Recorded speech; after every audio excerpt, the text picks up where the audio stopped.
ஓம் நம சிவாய. தைத்தது பத்தி திருநகையத்தை கிளை சத்தி சொதவன முத்தி கொதிவித்து குதுபறையன ஓதும்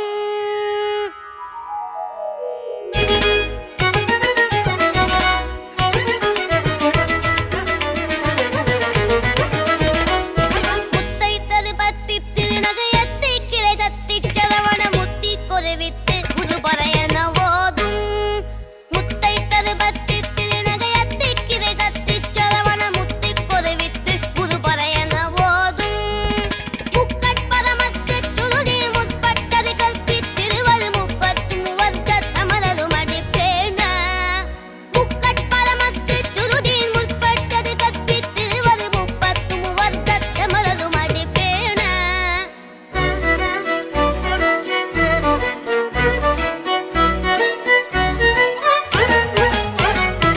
பத்து தலை தத்த கணைதொடு ஒற்றை கிரிமத்தை பொழுதொரு பட்ட பகல் வட்ட திகிரியில் இரவாக பத்து தலை தத்த கணைதொடு ஒற்றை கிரிமத்தை பொழுதொரு பட்ட பகல் வட்ட திகிரியில் இரவாக பத்தல் கிரகத்தை கழுவிய பச்சை புயல் மெச்ச தகுபொருள் பச்சத்தொடு ரட்சித் தள்வதும் ஒரு நாளே பத்தல் கிரகத்தை கடவிய பச்சை புயல் மெச்ச தகுபொருள் பச்சத்தொடு ரட்சித் தள்வதும் ஒரு நாளே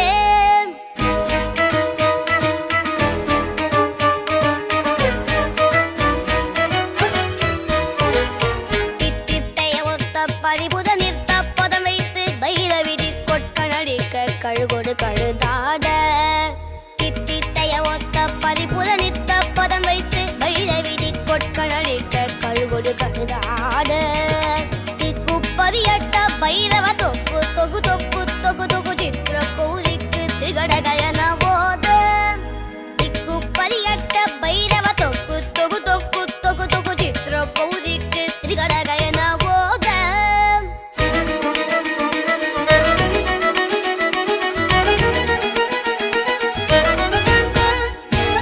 கொத்து பறை கொட்ட களமிஷி குக்கு குகு குக்கு குகு குகு குத்தி புதை புக்கு பிரியன முதுகூகை கொத்து பறை கொட்ட களமிஷி குக்கு குகு குக்கு குகு குகு குத்தி புதை புக்கு பிரியன முதுகூகை கொட்குட்டழன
சாமரம் விசிறி வச்சிருக்காங்க, சத்த முன்னாடி வந்துருங்கப்பா.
முருகனுக்கு வேல் முருகனுக்கு மனவேல் முருகனுக்கு.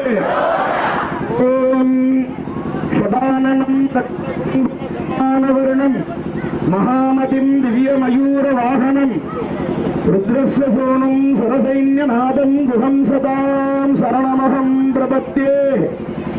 6 திருமுகங்கள் கொண்டவரும் மாதுளம் போல சிவந்த மேனியை உடையவரும் அழகே உருவானவரும் 12 கைகளை கொண்டவரும் சிவபெருமானின் புத்திரருமாகிய இந்த சுப்பிரமணியரின் திருப்பாதங்களை பணிந்து இந்த சூரசம்ஹார லீலையை எம்பெருமானின் திருச்செவிக்கு திருவிண்ணப்பம் செய்கின்றோம்.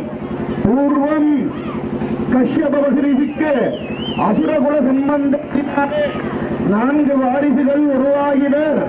அவர்களில் அசுரமுகம் கொண்ட சூரபத்மன், யானை முகம் கொண்ட தாரகாசுரன், சிங்கமுகம் கொண்ட சிம்மவத்ராசுரன் மற்றும் ஆட்டிக்கிடாய் முகம் கொண்ட அஜமுகி என்ற 4 வாரிசுகள் உருவாகினர்.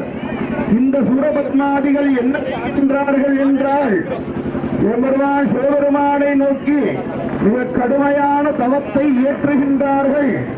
ஏறத்தாழ 15,000 வருடங்கள் இந்த சூரபத்மாதிகள் தவம் இயற்றுகின்றார்கள். அவர்களது கருணைக்கு சிவபெருமான் இறங்கவில்லை. பின் இந்த சூரபத்மாதிகள் என்ன செய்கின்றார்கள் என்றால், தங்கள் உடலையே அறுத்து யாக வேள்வியிலே இட்டு மிக கடுமையான தவத்தை இயற்றுகின்றார்கள். இறுதியிலே உமையொரு பாகனாக ஒரு விடை மேல் சிவபெருமான் எழுந்தருளி பின்வருமாறு கேட்கின்றார். என்ன கேட்கின்றார் என்றால், ஏ சூரபத்மாதிகளே, உங்களுக்கு என்ன வரம் வேண்டும் கேளுங்கள் என்று சிவபெருமான் கேட்க, அதற்கு இந்த சூரபத்மாதிகள் என்ன சொல்லுகின்றார்கள் என்றால், 7 உலகத்தையும் 1000 கோடி அண்டங்களையும் ஆளும் பராக்கிரமம் எங்களுக்கு வேண்டும். புண்ணியமான அஸ்திரங்கள் எல்லாம் எங்களுக்கு வேண்டும். நினைத்த மாத்திரத்திலே நினைத்த அண்டத்திற்கு சென்று வருகிற வகையில் எங்களுக்கு புத்தகம் என்று பல திவ்யமான வரங்களை எல்லாம் சிவபெருமானிடம் பெற்றுக் கொள்ளுகின்றார்கள். அவ்வாறு திவ்யமான வரங்களை பெற்ற சூரபத்மாதிகள் என்ன செய்கின்றார்கள் என்றால், 7 உலகத்தின் மீதும் படையெடுத்து 1000 அண்டங்களையும் கைப்பற்றுகின்றார்கள். மேலும் தேவலோகத்தின் மீது படையெடுத்து தேவர்களை வென்று அனைத்து அண்டங்களையும் ஆட்சி புரிந்து வருகிறாயினர். பின்னர் இந்த சூரபத்மன் என்ன செய்கின்றான் என்றால், சமுத்திரத்தின் நடுவே மிக அழகாக வீர மகேந்திர பட்டினம் என்னும் ஒரு அரண்மனையை நிர்மாணித்துக் கொண்டு ஆட்சி செலுத்தி வரலாயினான். அந்த அரண்மனை எவ்வாறு இருந்ததென்றால், சொர்ணமகமாய ஜொலிக்கின்றது. அங்கே குதிரைப்படைகள் என்ன, யானைப்படைகள் என்ன, ரதங்கள் என்ன, காலாட்படைகள் என்ன, இவ்வாறு ரதகஜ துரக பதாதிகளுடன் சிம்மாசனத்தில் வீற்றிருந்து இந்த சூரபத்மன் ஆட்சி செய்து வரலாயினான். இந்த சூரபத்மனின் தொல்லையை பொறுக்க மாட்டாமல் தேவர்கள் இந்திரனின் புதல்வனான ஜெயந்தன் தலைமையிலே ஒரு மிகப்பெரிய தேவ சைன்யத்தை திரட்டிக் கொண்டு சூரபத்மாசுரனும் போர் செய்கின்றாயினர். அந்த யுத்தத்திலே தேவர்கள் சூரபத்மாசுரனால் தோற்கடிக்கப்படுகின்றனர். அவ்வாறு தோற்கடிக்கப்பட்ட தேவர்களை எல்லாம் சூரபத்மாசுரனால் அவன் சிறைபிடிக்கின்றான். மேலும் இந்த சூரபத்மாசுரன் என்ன செய்கின்றான் என்றால், அவ்வாறு சிறைபிடித்த தேவர்களை கொண்டு வாயு பகவானுக்கு தனது அரண்மையிலே சுத்தப்படுத்தும் வேலையை தருகின்றான். அக்னி பகவானுக்கு அவனது அரண்மனையிலே விளக்கேற்றும் வேலையை தருகின்றான். வருண பகவானுக்கு அரண்மனையில் நீர் தெளித்து கோலமிடும் வேலையை தருகின்றான். பிரம்மதேவனுக்கு தினமும் தனது அரண்மனையிலே பஞ்சாங்கம் ஓதும் வேலையை தருகின்றான். இவ்வாறு சமஸ்த தேவர்களையும் துன்புறுத்தி அழுவைப்படுத்தி குற்றேவல் புரிந்து வருகின்றான் இந்த சூரபத்மன். சூரபத்மனின் இந்த தொல்லையை பொறுக்க மாட்டாமல் தேவர்கள் அனைவரும் சிவபெருமானிடம் சென்று முறையிடுகின்றனர். அப்பொழுது சிவபெருமான் பெருங்கருணையுடன் இந்த சுப்பிரமணியரை பார்த்து, ஹே சுப்பிரமணியா, உன்னுடன் பிறந்த நவவீரர்களான வீரபாகு, வீரகேசரி, வீரதீரன், வீரராந்தரன், வீரராட்சகன், வீரமாகேந்திரன், வீரமாகேஸ்வரன் ஆகிய நவவீரர்களை அழைத்துக் கொண்டு மேலும் தேவ சைன்யம், பூத சைன்யம், சமஸ்த சைன்யங்களும் சூழ சென்று அந்த சூரபத்மாசுரனை சம்ஹாரம் செய்து விட்டு வா என்று சிவபெருமான் ஆக்ஞாபிக்கின்றார். சுவாமியின் ஆக்கியை ஏற்றுக்கொண்ட இந்த சுப்பிரமணியர் அனைத்து தேவபடைகள், பூதபடைகள் சூழ யுத்தத்திற்கு வருகின்றார். அப்பொழுது சூரபத்மாசுரனின் சகோதரரான யானை முகம் கொண்ட தாரகாசுரன் இந்த சுப்பிரமணியரை முதலிலே போரிலே எதிர்க்கின்றான். பல்வேறு மாய யுத்தங்கள் செய்கின்றான் இந்த தாரகாசுரன். முடிவிலே அந்த தாரகாசுரன் என்ன சொல்லுகின்றான் என்றால், நீ பார்ப்பதற்கு பாலகனை போல் இருக்கின்றாய் என்று இந்த சுப்பிரமணியரை பார்த்து சொல்லுகின்றான்.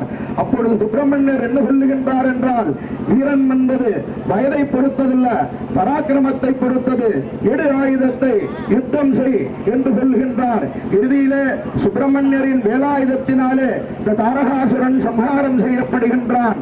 அதற்கு பிறகு சிங்கமுகம் கொண்ட சிம்ஹவத்ராசுரன், சிங்கமுகாசுரன் யுத்தத்திற்கு வருகின்றான். சுப்பிரமணியர் பெருங்கருணையுடன் அந்த சிங்கமுகாசுரனை வதம் செய்து அவனுக்கு மோட்சத்தை பிரசாதம் தருகின்றார். இறுதியிலே சூரபத்மாசுரனானவன் யுத்தத்திற்கு வருகின்றான். அப்பொழுது இந்த சூரபத்மன் இந்த சுப்பிரமணியரை பார்க்கின்றான். பார்த்துவிட்டு, ஆகா, இவரல்லவோ பரபிரம்மம் என்று மனதிலே நினைக்கின்றான். அப்பொழுது பெருங்கருணையுடன் இந்த சுப்பிரமணியர் என்ன செய்கின்றார் என்றால், அந்த சூரபத்மாசுரனுக்கு ஞான திருஷ்டியை அளிக்கின்றார். ஞான திருஷ்டியை அளித்து தனது விஸ்வரூப தரிசனத்தை காட்டுகின்றார். அந்த விஸ்வரூப தரிசனம், இந்த பெருமானின் விஸ்வரூப தரிசனம் எவ்வாறு இருந்தது என்றால், இந்த சுப்பிரமணியரின் பாதத்திலே பாதாள லோகங்கள் இருந்தன. இந்த சுப்பிரமணியரின் கணுக்காலிலே 7 நிலவுகள் கொண்ட நிலங்கள் இருந்தன. இந்த சுப்பிரமணியரின் பாதங்களிலே அஷ்டநாகங்கள் தண்டையாகவும் கொலுசாகவும் இருந்தன. இந்த சுப்பிரமணியரது இடுப்பில் வஸ்திரமாக 7 கடல்கள் இருந்தன. இந்த சுப்பிரமணியரின் நாபியிலே வயிற்றுஸ்தானத்திலே அண்டங்கள் இருந்தன. இந்த சுப்பிரமணியரின் திருமுகத்திலே வேதங்களும் ஆகமங்களும், இந்த சுப்பிரமணியரின் வாக்கிலே சரஸ்வதி தேவியானவள் குடியிருக்கின்றாள். இந்த சுப்பிரமணியரின் திருநாக்கிலே ஓம்கார மந்திரமானது குடியிருக்கின்றது. இந்த சுப்பிரமணியரின் கண்களிலே சூரிய பகவானும் சந்திர பகவானும் அக்னி பகவானும் இருக்கின்றனர். இவ்வாறாக அகண்டாகார சச்சிதானந்த விக்கிரகமாக சுப்பிரமணியர் காட்சி தருகின்றார். அவ்வாறு காட்சியை கண்டு சூரபத்மன் இவரல்லவோ பரபிரம்மம் என்று பணிந்து வணங்குகின்றான். பின்னர் இந்த சூரபத்மாசுரனை சம்ஹாரம் செய்யும் பொருட்டு அவனுக்கு அளித்த ஞான திருஷ்டியை சுப்பிரமணியர் மீண்டும் திரும்ப பெறுகின்றார். மீண்டும் சூரபத்மனானவன் ஆணவம் கொண்டு இந்த சுப்பிரமணியரை யுத்தத்திலே எதிர்க்கின்றான். அப்பொழுது இறுதியாக சுப்பிரமணியர் என்ன செய்கின்றார் என்றால், தனது கையிலே உள்ள சக்தி வேலாயுதத்தை பார்த்து, ஏ சக்தி வேலாயுதமே, நேராக சென்று அந்த சூரபத்மனை சம்ஹாரம் செய்து விட்டு வா என்று வேலாயுதத்திற்கு சுப்பிரமணியர் கட்டளை. அந்த நேரத்திலே சூரபத்மன் மிகப்பெரிய ஒரு மாமர வடிவம் எடுத்துக் கொண்டிருக்கின்றான். சக்தி வேலாயுதம் சுவாமியின் திருக்கரத்தில் இருந்து விடப்பட்டு நேராக சென்று அந்த மாமரத்தை 2ஆக பிளந்து நேரே ஆகாச கங்கையிலே சென்று தனது தோஷங்களை எல்லாம் போக்க நீராடிவிட்டு சுப்பிரமணியரின் திருக்கரத்திலே வந்தடைகின்றது. அவ்வாறாக 2ஆக மாமரமாக பிளக்கப்பட்ட சூரபத்மன் என்ன செய்கின்றான் என்றால், ஒரு சேவல் வடிவமும் மயில் வடிவமும் எடுத்துக்கொண்டு ஆணவத்திலே அட்டகாசம் செய்கின்றான். அந்த அட்டகாசத்திலே 7 கடல்களும் கலங்குகின்றன. வானிலே நட்சத்திரங்கள் சிதறடிக்கப்படுகின்றன. பின் சுப்பிரமணியர் பெருங்கருணையுடன் அந்த சேவலின் மயிலின் ஆணவத்தை அடக்கி ஞானத்தை அளித்து அந்த சேவலை தன் திருக்கொடியிலும் மயில் தன் வாகனமாகவும் ஏற்றுக்கொண்டு சூரபத்மாசுரனுக்கு மோட்சத்தை பிரசாதம் செய்கின்றார். பின்னர் நேராக பரகிரி என்று சொல்லப்படக்கூடிய திருப்பரங்குன்றத்தை வந்தடைகின்றார். அங்கே தேவசேனை அம்பிகையை திருமணம் முடித்துக் கொண்டு கல்யாண சுப்பிரமணியராக பக்தர்களுக்கு அருள்பாலிக்கின்றார். பின்னர் அங்கிருந்து திருத்தணி வந்து வள்ளி அம்பிகையை மணமுடித்துக் கொண்டு வள்ளி தேவநாயகி அம்பி உடனவர் குறிஞ்சி சுப்பிரமணியராக இருந்து அருள்பாலிக்கின்றார். யார் ஒருவர் இந்த சூரபத்மாசுரனின் சூரசம்ஹார லீலையை பக்தியுடன் கேட்கின்றார்களோ அவர்களுக்கு எல்லா கஷ்டங்களும் நீங்கி போய் சகல ஐஸ்வர்யங்களும் கிடைக்கும் என்பது சத்தியம் சத்தியம் சத்தியம். வெற்றிவேல் முருகனுக்கு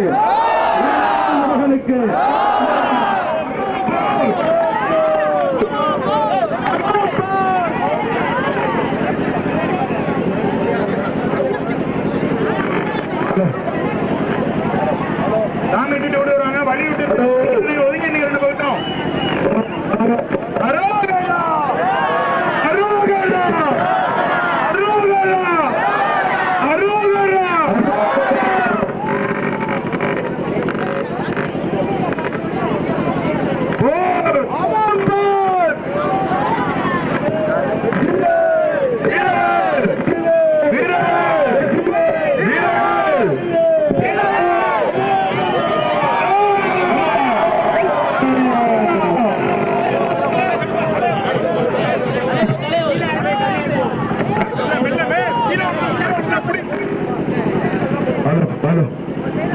சூரன் வாங்கப்பா, இது ஒரு ஆளாவது பொதுமக்கள் ஒதுக்கிட்டுங்கப்பா.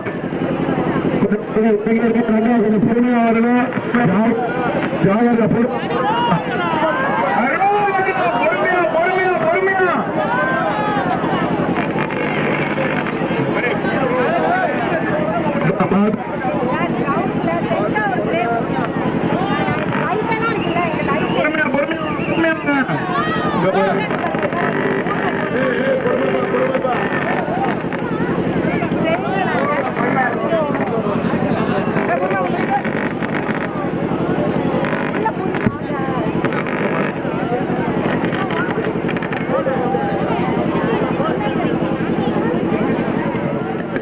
ரெண்டு பக்கம் வழி விட்டு இருந்தேங்க.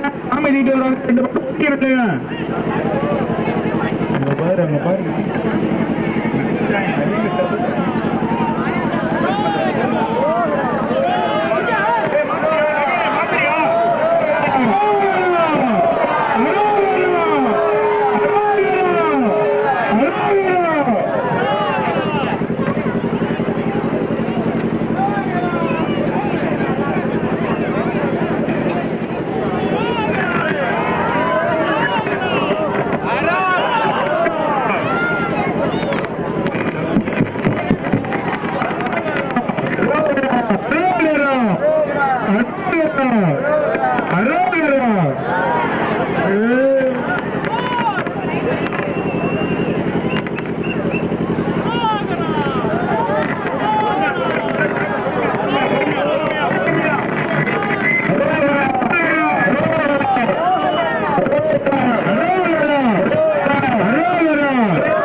ஈசனி கோயில் கொண்டாரா அவன் பக்தர்கள் எல்லாம் காவடி தூக்கி வந்தாரா அவன் பக்தர்கள் எல்லாம் காவடி தூக்கி வந்தாரா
ஓம் நம சிவாய.